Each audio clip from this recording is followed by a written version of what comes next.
How you doing? How you doing, Mr. Director? Oh, we're doing good. Today is the first day.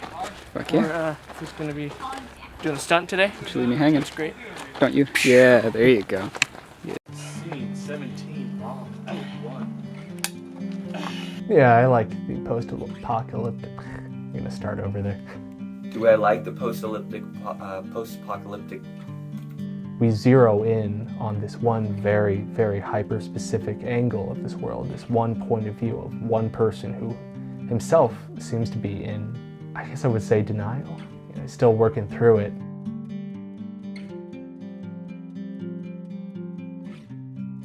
So I wrote this story originally about 5 years ago.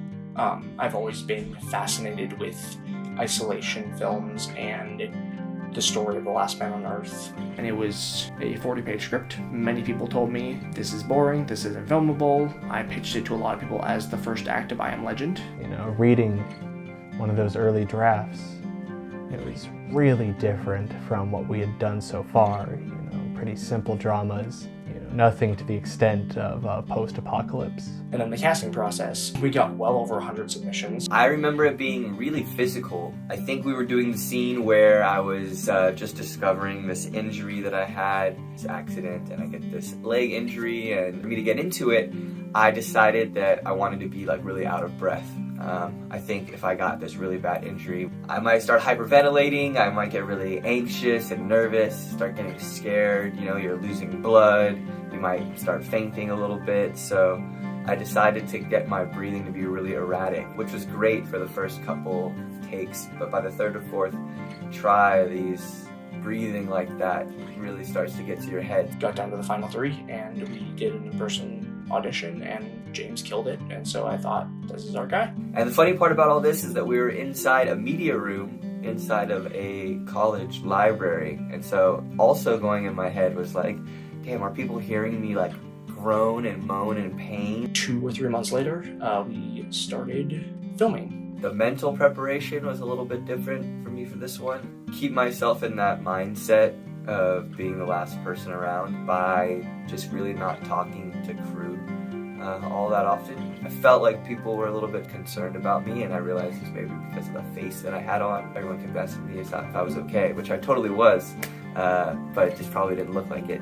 The first day was to go to the junkyard. Some of my favorite moments on set were probably either in the junkyard. Some of the footage you can see a couple hours of us just trying to figure out the proper way to break the plank broken enough so that he could step forward in that. The scenes that always scare me are scenes with stunts. And the very first thing that we filmed was... It appears to have fallen on a spike in the middle of a junkyard. The stunt scene was cool, which we mostly cut out, but it was a lot of fun to play around with. You are going to be handling something dangerous, and you have to put in hours upon hours of prep work, and then you have to rehearse it, and gosh, you go through it in your head, you go through it in real life.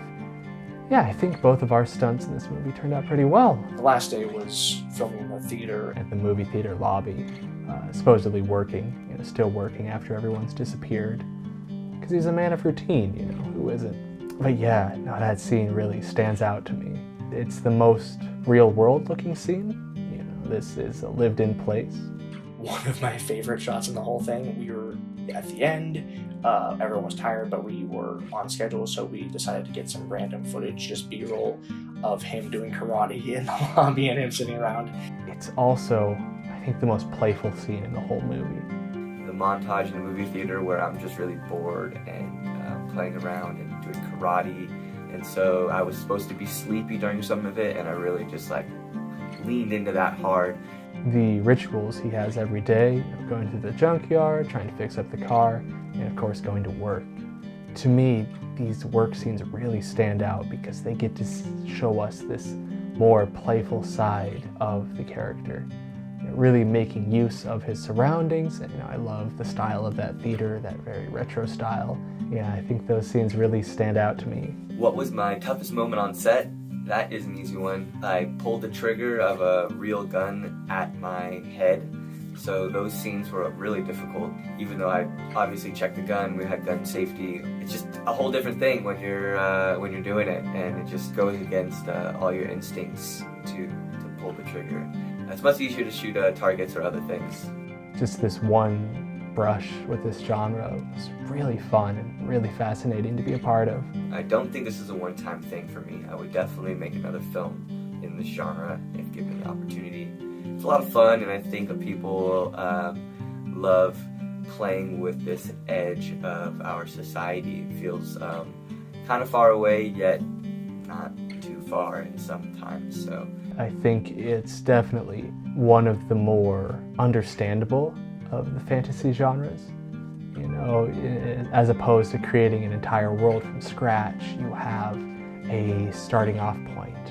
You know, wherever you choose that the apocalypse happened in time, whether it's current or in the past, you know, you take the core ideas and the core mechanics of how the world operated at that point, and then you really just get to expand and build from there.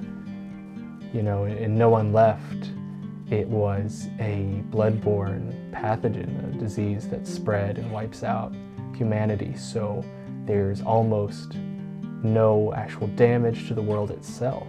one of the things I also want to mention that I had a lot of fun with was the makeup. Colby did a great job with all of the makeup, some really nasty wounds, dirty and griminess of my character the whole time was really fun to do. It took a while each day, but it was a lot of fun just getting dirty. I am very, very proud of the whole journey that this has taken.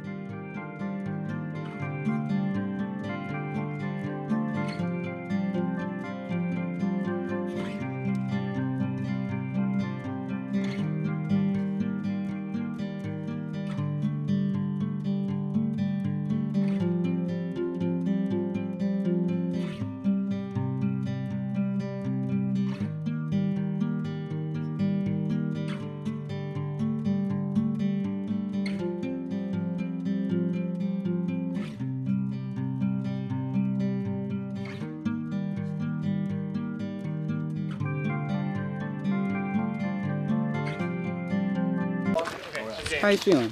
Feeling great. Yeah? Fantastic. Not too far from spectacular. We're almost there. It's very nice. It's close. Yeah.